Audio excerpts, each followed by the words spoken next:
Welcome, everyone. And I would like to introduce William Song, who is someone I ran into in terms of both of us working on improving ourselves and our businesses. And I was just so impressed with his personality and approach and how he goes about using his knowledge and background to make a difference in an amazingly quick way. um, so I, so that's why he's here. And for those of you who are here live, I also wanted to mention and give you a minute to uh, kind of take in the concept. But William, just about an hour ago, offered to do a quick demonstration with any of you who happen to be here live. So think about that and see if that's what you're feeling today.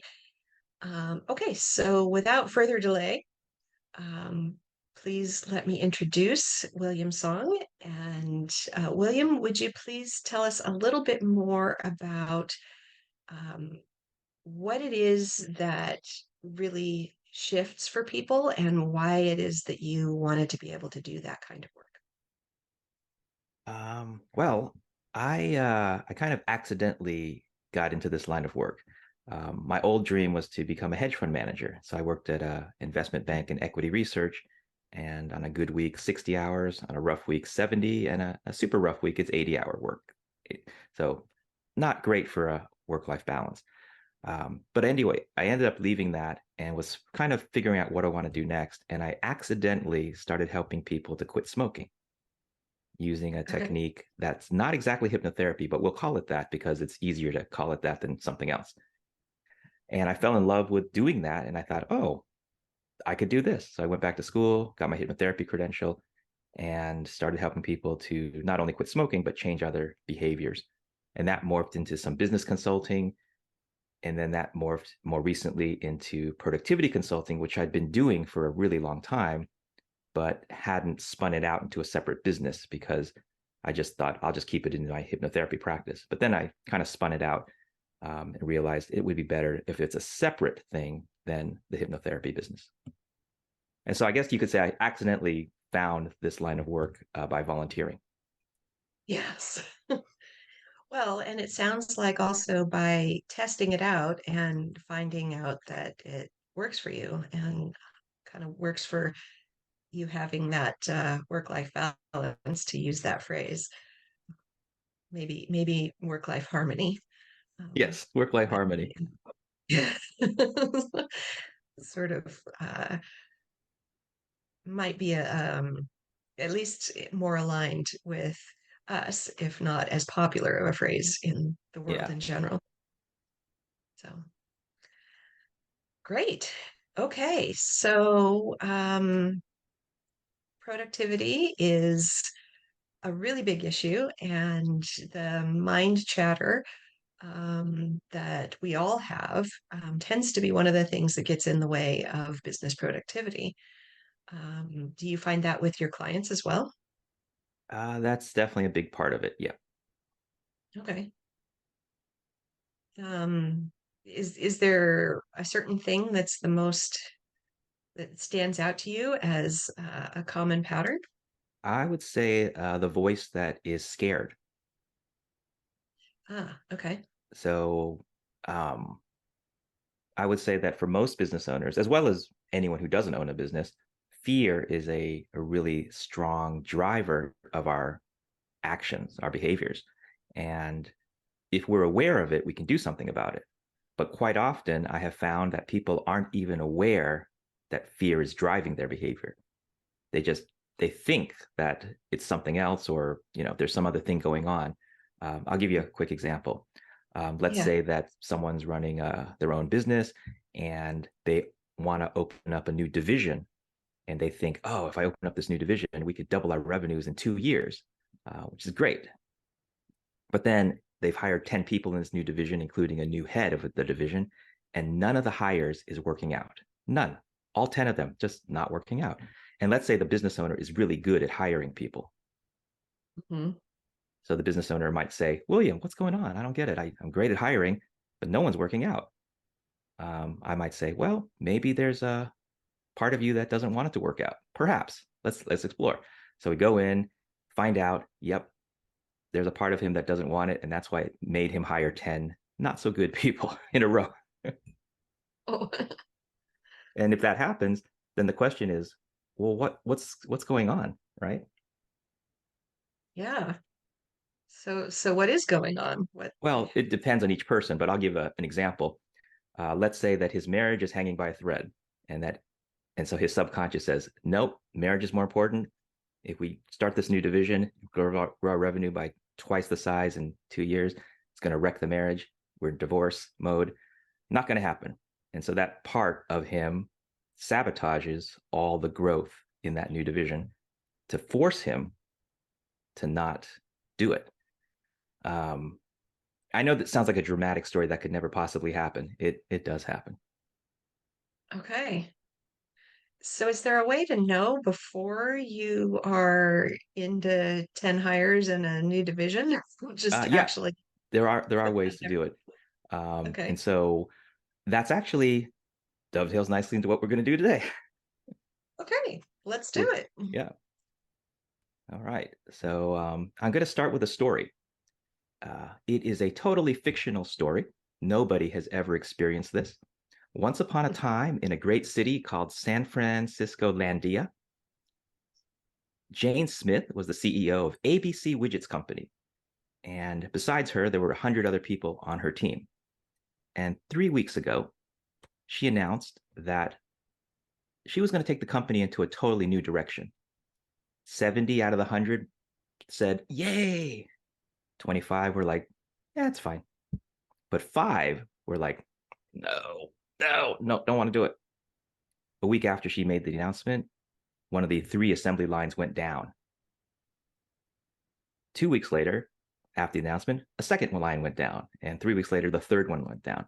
They investigated, found out there was sabotage. Someone had sabotaged all 3 assembly lines. And so they found the person responsible.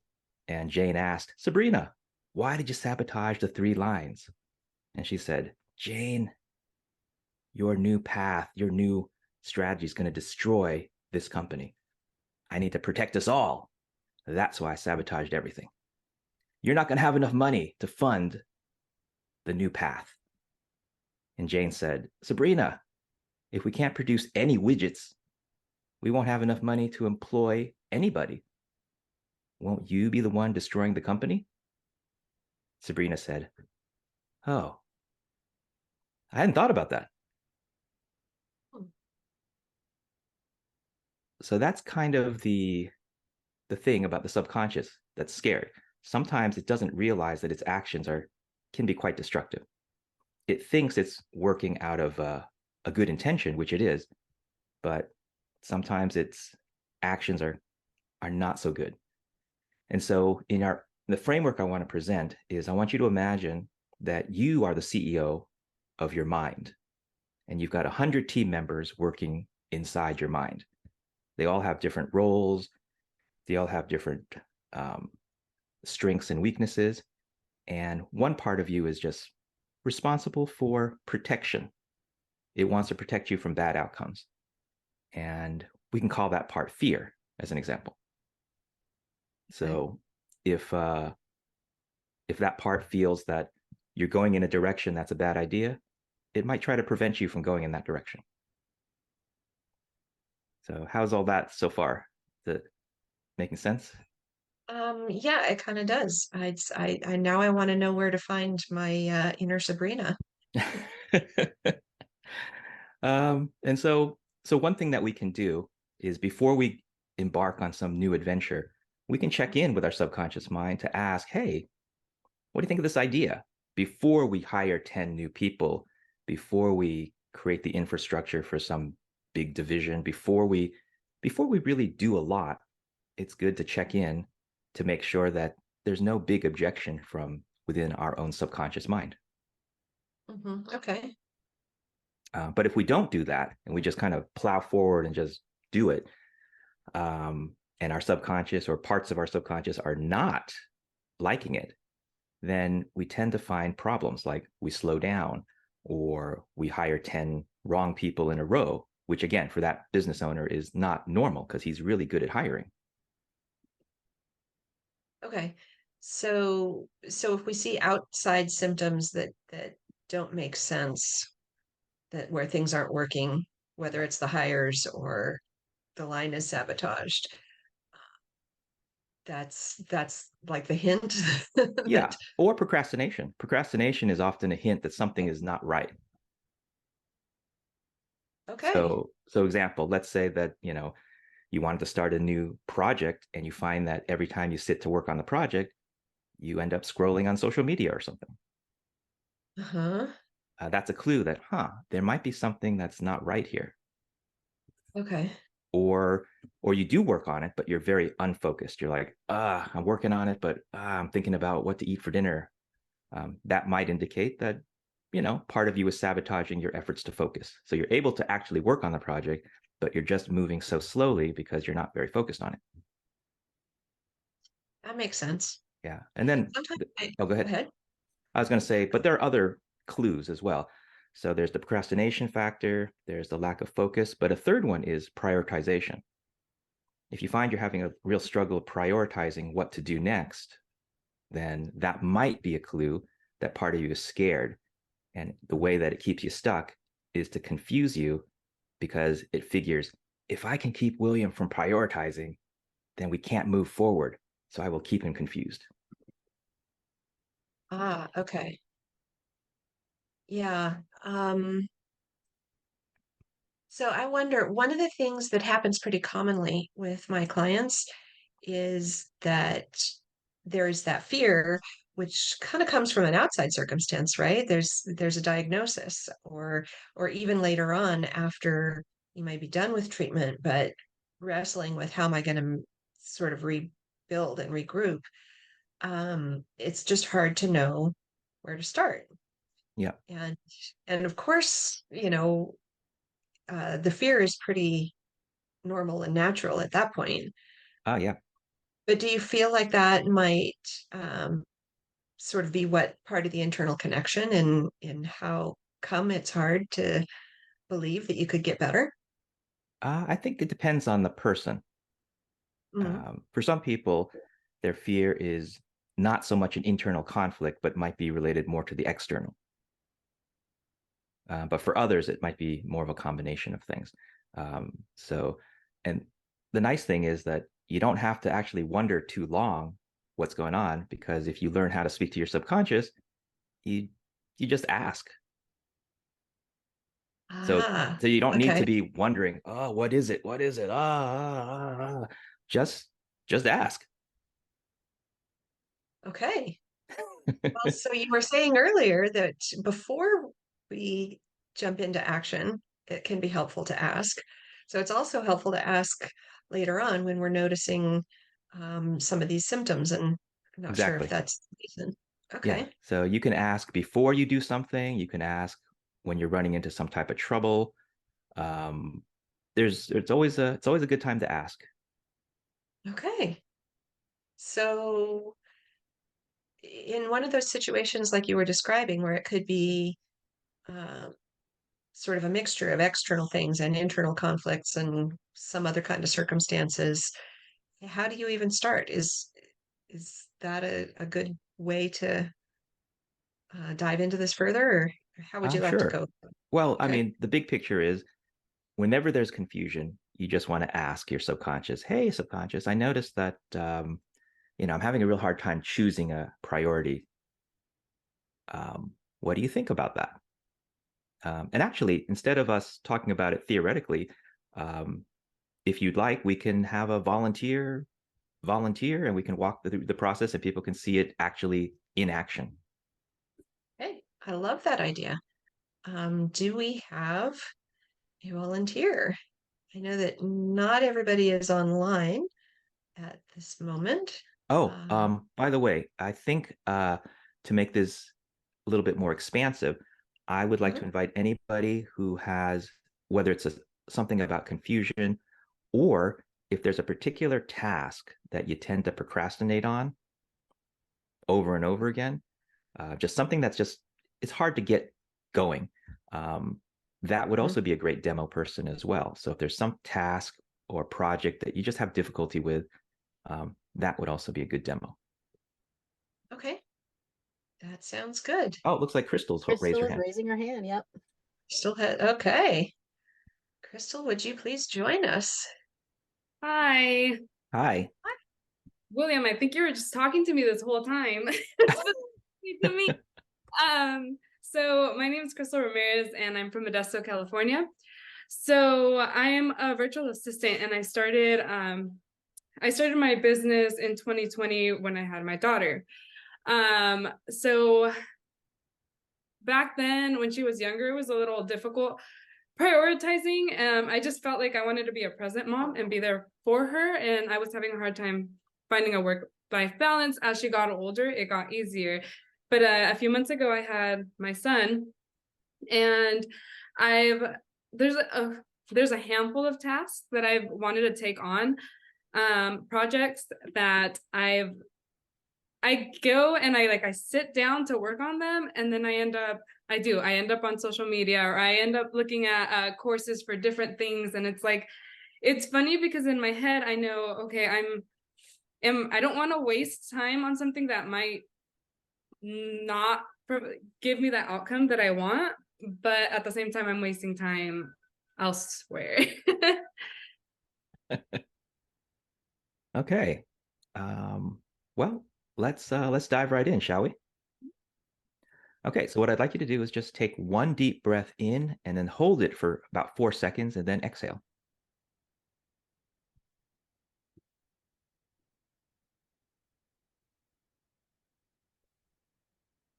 All right.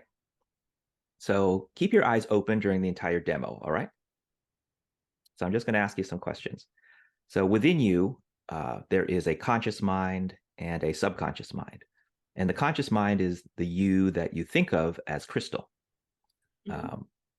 At the same time, I want you to imagine that the conscious mind is about 5% of Crystal, and your subconscious is the other 95% of Crystal. Mhm. These numbers are not precise, but it's just to give you an illustration that most of who you are is not known to you. It's hidden. And I want you to imagine that in the other 95%, let's say that there are 100 subconscious parts, each with their own goals, each with their own dreams, strengths, and weaknesses. And as in the story with Jane, all it takes is one of those parts, if it's powerful enough, to kind of stop progress in something that you care about. It doesn't even have to be a bunch of them. It just has to be one. And so we want to find out, is there one part of you, which there might not be, by the way, just because you're having these difficulties doesn't automatically mean it's a subconscious issue. But if there is one or more, we want to talk to that part. Does that framework make sense? All right, so keep your eyes open again, because we're not doing what I would call hypnotherapy today. We're doing something that's more for regular business owners. So you're not going to do any deep trance or anything like that. So I'd like to ask your subconscious mind a question.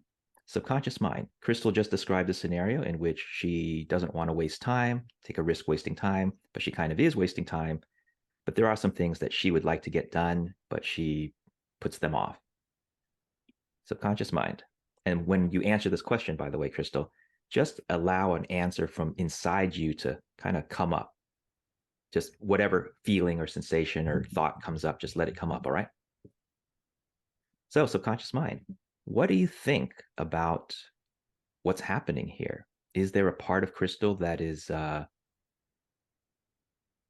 wanting to, I don't know, distract her or prevent her from taking action? Yes. All right. So, subconscious mind, would you share what is the reason that this part is doing this? Putting my family in a difficult situation. Oh, say more about that. My husband is the main provider right now. I'm only working part-time because I'm with my kids, and I'm scared that I might put too much on my husband by trying to take on more. So that means if you do these projects, it would put more on your husband to do. All right. So Crystal, your conscious mind, were you aware of this conflict? No, I thought I was just, I don't know. I thought I was trying to balance with my kids. It sounds like you're trying to balance with your husband. Yeah, not my kids. All right. Well, that's a surprise answer then, right? Yes. Okay. So Crystal, now that you've heard your subconscious express the real issue here, how would you like to reply to your subconscious? I don't know. Well, take a moment and breathe and think about what it is you want. What's your ideal outcome? That I be able to focus on my career more and help others in a way that I really want to. Okay. So subconscious, you just heard what Crystal's conscious mind said. What would you say back to her? Honestly, I don't know. Okay. It's coming to mind. Well, sometimes what happens is the subconscious would like to, in this case, might want to find a way to not have your husband work as much, right? Yes. And for you, Crystal, to also still get what you want at the same time, right? Yes. And so what we're looking for is a win-win solution where all the parts within you get what they want, so that nobody feels like, well, this part got what they wanted, but I didn't get what I wanted. We don't want to win-lose. We want a win-win. So subconscious, would you be open to a win-win outcome? Yes. All right. So there's a part of you that has information that can help with this win-win solution, but I don't want to call that part yet. I want to see what we can do without it first. So subconscious mind, what might Crystal do to create a win-win scenario so that Crystal's husband is not too affected by Crystal's taking on these other projects, and at the same time, Crystal's time is used most efficiently? Talk to him and get help from family. Oh, okay. Bringing someone else in. Yep, that's an option. Any other thoughts? No. Okay. Well, in some companies, what they do in order to, well, actually, no, let me go a different direction. If you were advising a friend and they wanted to bring in more revenue, but they didn't have more time and they worked with, let's say, 10 clients, what might they do? Outsource help. They could outsource help. But let's pretend that option was not available. They have 10 clients. The clients love your friend. They really want to work with her, but she doesn't have more time to dedicate to the business, but she needs to increase her business revenue by 10%. What might she do? She might have to let some clients go, figure out a better solution, and decide what tasks you can take on, prioritize your tasks. Right. But if she lets clients go, wouldn't she lose revenue rather than increase by 10%? Yes, but that's a risk that she might have to take in order to. Yeah. And there's another option she has. She could raise her rates by 10% and keep the clients. Yes, true. I didn't even think of that. And then her revenue would go up 10%. So what I'm trying to say is there are multiple solutions to the problem. And parts of you have different ideas. But I was just curious what the part that we were talking to was going to say about it. And conscious mind, what might you say is a solution? The same, talking, asking family for help, and yes, I can increase my rates, but I guess that there's this part of me that feels like I'm not offering all that I could. I don't, because I'm trying to do so much, I feel like I can't really charge my clients more. I don't know how to explain that. They're not getting a good deal? Yeah. Okay. This is kind of what I feel like if I, yeah, that's it. Okay. Well, that might be true. That might not be true. That's a different topic. Hmm. But I would say, in general, when people consider raising prices, it makes them uncomfortable. Yes. And quite often, when I learn more about their situation, it turns out that the fear that they have is usually a childhood rooted fear, and it's not actually about today's business. Oh. I'm not saying that's true for you. I'm just saying that that's what I've normally found in most cases when people have this kind of issue about raising prices. It's not about today's prices, it's about something in childhood. Yeah. And once they clear that, then they can raise their prices then. Hmm. And oh, that reminds me, some of the business owners I've worked with have offered a special something. So I don't know. I don't know too much about your business, but they offer a special something that is a very premium priced thing that doesn't require a lot of time from you, but ends up making a nice impact on revenue.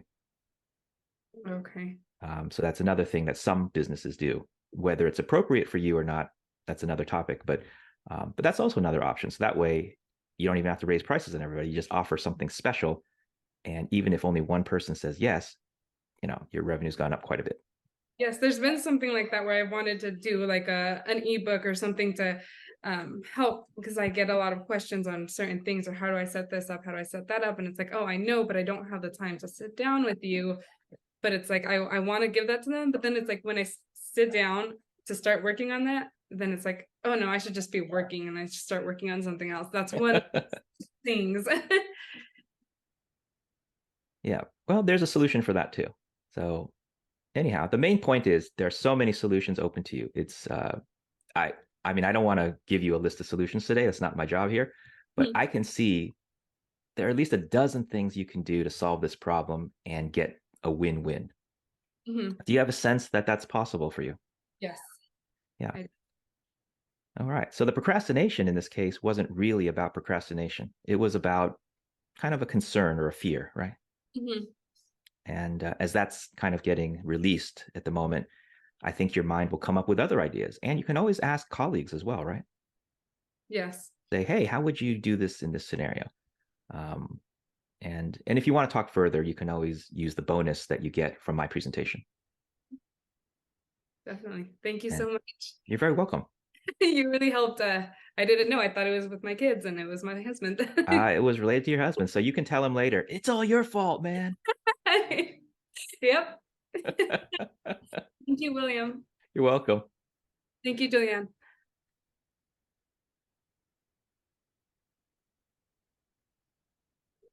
Oh, looks like Nancy's on the line. Yes. Oh, and it looks like Nancy just dropped off. Oh, okay. So yeah, I think sometimes just seeing it in action is easier. Mm-hmm. Um, Can be. So, okay, well, so Nancy, if you look back at this, please remember that uh, William is available privately in case you're not wanting to be recorded. Um, yeah, that's the bonus call, or yes, the bonus. Yes. wonderful. Okay. Um, so that was interesting because I was wondering if it's usually something really off in left field, but at least in this demonstration, the fear wasn't all that different from the subconscious fear wasn't so different from the conscious one. Yeah, she thought it was her kid's issue, but it's the husband. So Mhm. But in both cases, wanting to balance and make things be the way, make things flow the way she wants in her overall life. yeah, I mean, sometimes someone will come out with something from left field, Mhm. but quite often the issues are just normal issues. Nothing too strange. Mhm. Yeah. Well, and like you said, especially once we get to thinking about it, there are often lots of win-win opportunities. Yeah, but we have to be aware that we have a problem in the first place. Yeah, yes. If we just assume, oh, it's because of my husband, I don't want to have more and do more. If you just assume that, then we're stuck. Yeah, exactly. But if we ask the subconscious what's going on, then we might find out, oh, that's not the issue. Right. Yeah. So sometimes for me, I find for my husband, um, I might be reluctant to ask him for something in particular. And there have been times when I finally get around to asking, and maybe I'm even a bit apologetic, but his response is, "Oh, good, thank you so much. I really wanted to." Um, Well, that's great. yeah, yeah. I'm have the fortune to have a great guy, but I guess the reason I brought it up is more because sometimes the reluctance that we have inside is purely inside. Um, Yep. and once we actually start asking questions, we might get happy answers, at Yeah. least some of the time. Yeah. I mean, if you want, we can do a super quick demo on that topic of how to ask more easily, or if there's any issue that anyone here on the call has regarding procrastination or something, we can do that. Or I can just continue on with the rest of the presentation. Okay. Um, I know you have some materials prepared, so I'm going to let you go for it with that. Okay. Uh, and then, yeah, maybe as we wrap up, we can talk a little bit about how fears might stop you from asking. Okay. All right. So besides fear creating procrastination and other related issues like hiring 10 people in a row that are not the right hire, or lack of focus, or lack of clarity, I wanted to Mhm. bring up a larger topic, which is about values and beliefs related to our values. So, for example, many people say, I value freedom. Um, Uh-huh. but if you ask 10 people, what is freedom? They're going to give you 10 different answers. And so I'll give you an example of freedom. Um, this person says something like, um, not having a boss, being able to go on a 1 month vacation at any time because my team runs my business like a well-oiled machine. Well, that's an example of freedom, right? It may not be your example or someone else's example, but that's a version of it. That's what they believe freedom to mean. And so if we live based on our values, and that's just one example, we all live on many values, but if we live in an aligned manner with our values and the beliefs around those values, then a lot of the fear stuff dissipates. So let me repeat that. If we live according to our values and those related beliefs, a lot of fear dissipates. And that means if someone is living a life with a lot of fear, there's a pretty good chance that they are not living a life aligned with their values and the value related beliefs. And Wow. in my opinion, a lot of the fear that is out in the world is because of this disconnect. We're not living in alignment. And by the way, it's not our fault. It's not like someone said, here's the manual on how to dissipate fear, right? Nobody got the manual. Mhm. And so it's no one, not even everyone would think about this as being a source of fear, right? I mean, Right. if you ask 10 people, what is the major source of fear in life? Misalignment of my values, not living by my values. I don't think anyone's going to say that. We're going to say the world is messy and I don't know what the future brings and those kinds of things. Yeah, and those are all true. The world is messy and you don't know what the future brings. But if you have a good sense of your values and the beliefs related to those values, and you live by them, I want to really emphasize that word, live by them. Someone can have a clear set of values and beliefs, but if they're not living by them, they're kind of useless, Mm. right? If someone says, I value freedom, but they're not doing anything living in that way, then freedom's just an interesting idea, but it doesn't mean anything. I mean, I have run into so many people that say things like this: William, my family is the most important thing in my life. But then when you watch what they do, they're spending all their time at the office. Yeah. And if I were to ask, well, you say that family is the most important thing in your life, but you spend all your time in the office. Why? I feel like there's a disconnect here. Well, because I need to make a ton of money for my family. Okay, well, that's one way to show your love. Didn't your 5-year-old say, "Where's daddy?" I think he said that at the last party. Well, the money will make up for it. So are they living by their values? Well, you might say they actually kind of are, because they think that working so hard and making tons of money is the love. But there's a price that their family is paying for it. Yeah. Yeah.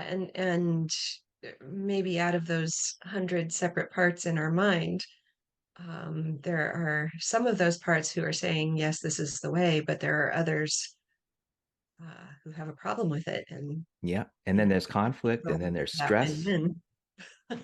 Yeah, you're right. There can be parts that disagree. So that if that is the case, then maybe one of the parts at work, and this is kind of an extreme scenario, but maybe one of the parts will say, you know what, we need to get this guy back home. We're going to make him make a mistake at work, so his boss sends him home, or something like that. Mm-hmm. Yeah. But there can be trouble, and and it might try to send him home, or it might even Yeah. get him fired in some cases. I don't know if you've ever met anyone who gets fired and they say later, I don't understand why I did that. Well, it's possible that there's a part of them that wanted to get them fired. Mm-hmm. Yeah. Well, I could definitely say there were jobs that I interviewed for that I thought I wanted. That, when I looked back at the interview after not getting that job, I realized, oh yeah, I did a terrible interview. I must not have wanted that job. Yeah, you might not have realized that part of you said, nope, don't want this job.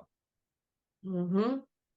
But you weren't Yeah. conscious of it at the time. But, in retrospect, your subconscious kind of took over the interview for you and said, let's give bad answers.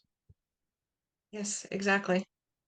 But this is easier to recognize if you're good at interviewing in the first place.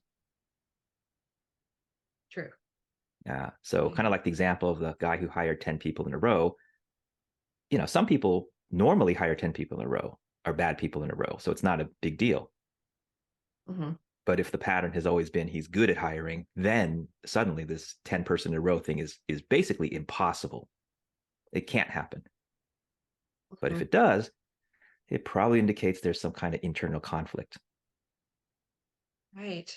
Okay. So if you do something that's out of character, it might be that your subconscious is creating some type of an issue because it doesn't agree with something. Mm-hmm.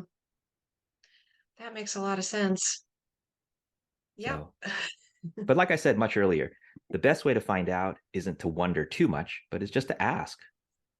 So if you learn Yeah. how to ask, and you learn how to chat with your subconscious, you can get a lot of great data from that. And the more advanced skill is to take that data and do something with it, because there are two sets of skills here. So there's the asking portion, which gets you information, but then there's the changing things in your life, which is a separate but related thing. Because getting information is great, but if you can't do anything with it, it's just interesting data. Right. Yeah.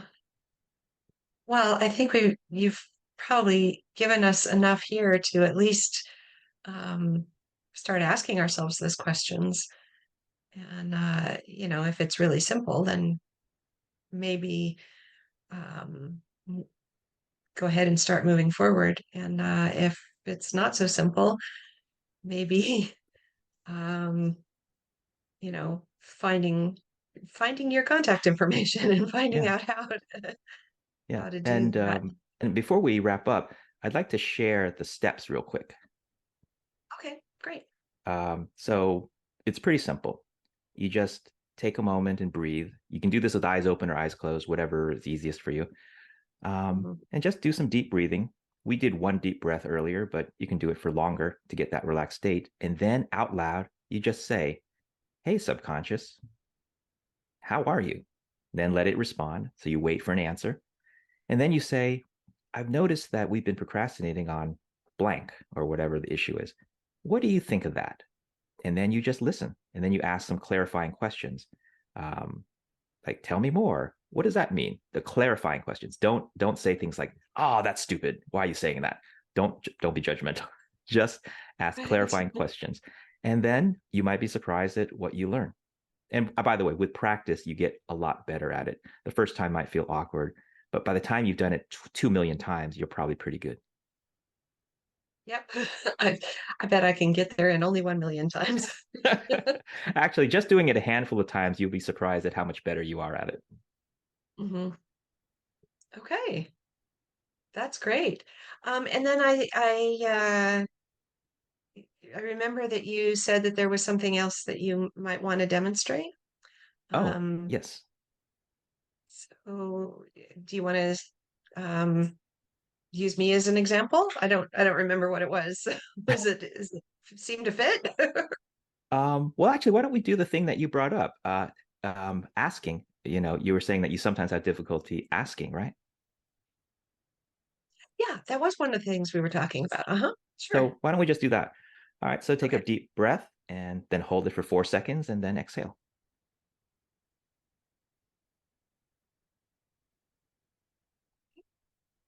All right. So subconscious mind. Julie-ann had shared earlier that sometimes she has difficulty asking, but whenever she asks her husband for something, he usually is happy to do it, right? Yeah. And um, and so, but still, it does sometimes feel uncomfortable asking. And I have some idea of how that feels because I have often thought I'm a pretty self-sufficient person. I can just do it myself. But sometimes I've gotten into a little bit of trouble and taken the long scenic route when I could have taken the shorter route by just asking somebody a question or made a request. And I'm sure that subconscious that's happened to Julie-ann before, I'm guessing, right? Sure. Take the long scenic route. So subconscious mind, would you like to continue, you know, being uncomfortable in asking? No, it's frustrating. It is frustrating. It's like, if only I'd asked. But there's some reason, and I'm not going to ask you for the reason today, but there's some reason that we have trouble asking. So rather than delve into that reason, I'm going to ask you a different question. If you were to put that to the side temporarily, Mhm. let's say, I don't know, 2 days, 3 days, is that reasonable? Putting The the reason discomfort. aside for a couple Yeah, the days. reason for the discomfort to the side. Okay, I uh, guess so. meaning meaning that metaphorically, if it's this object, you're putting it over here. Mm, okay. Which, and if you did that for, let's say, I don't know, shall we say 3 days, you can then experiment and find out what is life like for Julie-ann if that discomfort is put on the shelf. Okay. And you might find that, oh my gosh, life is so much better. Or you might find that, oh my gosh, life is worse. I doubt it would be the second, but it's possible, right? Or you might find option number three, something in between, right? Yeah, most likely. But you don't know until you try the experiment, right? Right. And so for 3 days, so that means 1:50 3 days from now, right? Okay. 1:50 p.m. Or you can do it more like calendar days, right? Hmm. So you could start it tomorrow, so the next three days after. But anyhow, but if you do this experiment, you'll know what is life like for people who can ask for help more easily, and you'll be that person for 3 days. Okay. You might be a little skeptical of how easy this is, and that's fine if you are. Are you a little skeptical? What? Um, I guess I am a little, but I mean, only 3 days. It just doesn't seem like I could get myself into very much trouble. Well, that's why I'm keeping the experiment really short. Uh-huh. But who knows? Maybe you're a troublemaker and you'll get into a lot of trouble. I doubt Yeah. it.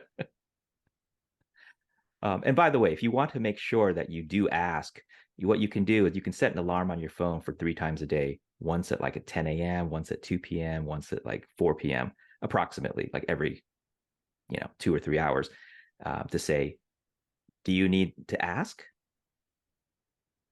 Ah, So that way you okay. remind yourself 3 times a day, do I need to ask for some help? Because you don't want to rely on your memory. Your memory is got tons of other stuff going on. It doesn't need to be overloaded with this idea, right? Yes. Yes, it's not in the habit of yeah. Yeah, let's make an automatic way of doing it for 3 days. Now, if you want to make it a habit, that's a different story. But we're only doing an experiment for 3 days. So if you do that, I suspect you'll ask much more easily for those 3 days. And at the end of your experiment, you can decide whether you want to continue that path or whether you want to go back to the old way. Hey. So notice in this example, we sidestep the what is the cause, right? Right. Yeah. Because in this example, I want to do an experiment just to see whether doing it like this, you don't even need to know what's the cause. Mm-hmm. Oh, Whereas that's with perfect. Crystal's example, we wanted a demo in which we understood the cause. So they're different approaches to doing this. Mm-hmm. Okay. That's pretty cool. Yeah. Lots of good tools. So pick the one that fits. Yep. Okay. So for the participants, that kind of segues really nicely into what I ask them to do at the end of each session, which is to jot down a little something that is your takeaway. And perhaps it's a specific experiment that you want to do um, related to your fears. And on the other hand, perhaps it's, you know, just what is a particular fear that you feel like you might be ready to start working on and easing. So jot that down, whether it's just on a separate piece of paper or if you have your summit workbook, um, that's a great place for it. And it would be something that we can come back to later on. And um, there is also uh, the how to make it happen. I think I called it the session on Monday after the summit, where we can look at, if you have, 3 or 5 or 10 takeaways, it might not be obvious which one to start with, or there might be one that um, feels a little scary. So that's an opportunity where we can come back to it uh, and make sure that you have the opportunity to um, get some support and encouragement in actually implementing. And okay, so let's see. Let me see Ronnie's comment. Yeah, habits can take a month or more. Um, what if the stories we tell ourselves create resistance? Um, is that something that you have a quick answer for, William? Or Yeah. Do the exercise of talking to your subconscious I described earlier and Mhm. say, hey, subconscious, I noticed that it's the third day and we're not really following through on the experiment. Could you share what you're thinking? And then it might say, this is BS, man. I don't want to do this anymore. Or it might Uh-huh. say something totally different. But at least you'll have a sense of what's going on. Mhm. Okay. Thanks very much for that. You're welcome. Um, So the link is in the chat for that implementation session if folks want to get that into their calendar now, and it's also on your um, participants hub, and we would love to see you there. And also speakers, you're more than welcome. And so then the next thing I wanted to do is just make sure we have William's gift link and contact information up for just a moment. And meanwhile, thank you so much, William. As promised, as I knew from experience, this is super helpful. And I think even just knowing that we're not necessarily so much at the mercy of those expectations can be quite a relief. And um, meanwhile, when we find something that we want to work on, you've given us some helpful tools, and there's some good contact information too to reach out to you and take it to a step further and make sure we're doing it in its best way. Oh, well, I'm glad that you invited me to be on the summit. So thank you for that. And look at stuck points not as bad things, but as an opportunity to figure out what is my subconscious thinking. Yeah. Yeah, we have it for a reason, right? Yeah, It's it's not. always there for a reason. It's usually for protecting us, even though it's not feeling that way. It feels like sabotage, but it's not really sabotage. It's protection generally. Mhm. Yeah. Yeah.